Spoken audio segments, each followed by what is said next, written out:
Assalamu alaikum wa rahmatullahi ta'ala wa barakatuhu. Suna na Lawal Ahmad Jarumi a masana'antar fina-finan Kano, Umar Hashim a fim ɗin Izzasu.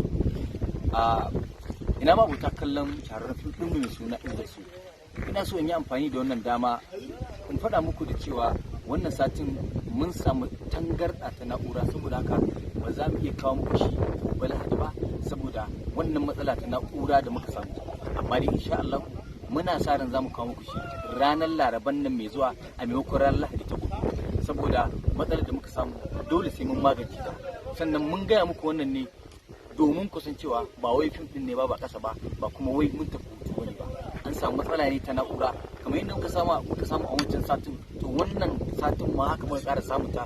Kuma kun san ita yadda rayuwa take, wa ma tasha'una illa insha Allahu rabbul alamin. Komai zai iya faruwa da bawa idan dai yana rayuwa a doron duniya. Shi yasa muka ci zamu wannan bidiyon domin mu gaya muku cewa assalamu alaikum wa rahmatullahi ta'ala wa barakatuhu. Ina muku kowa fatan alkhairi da fatan yadda muka wayi gari lafiya. Allah ka sa mu wani lafiya. Sunana Lawal Ahmad Jarumi a masana'antar fina-finan Kannywood, Umar Hashim a cikin Izzasu. Jiya ana ta kira na mutane da dama daga garuruwa da dama na Najeriya, ana cewa an ce musu na mutu. To ban mutu ba, gani da raina yanzu haka ma ina cikin garin Jigawa, muna aiki tare da sauran abokan ayyuka na. In kuka duba duk za ku ga mu gama a zaune tare da su.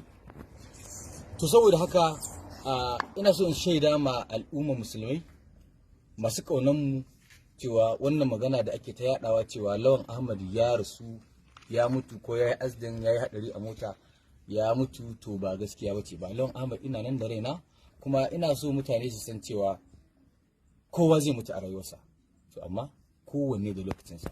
Mu dai lokacin namu bai ba, kuma muna fata da mu da al'umma musulmai na duniya gabaki daya, duk wanda Allah zai ɗauki ransa muna masa fata ubangiji Allah ya sa ya cika da kalmar shahada, ya cika da imani. Amma wannan jita-jita da ake cewa Lawan Ahmad ya rasu, to ba gaskiya ba. Gani da raina kuma ina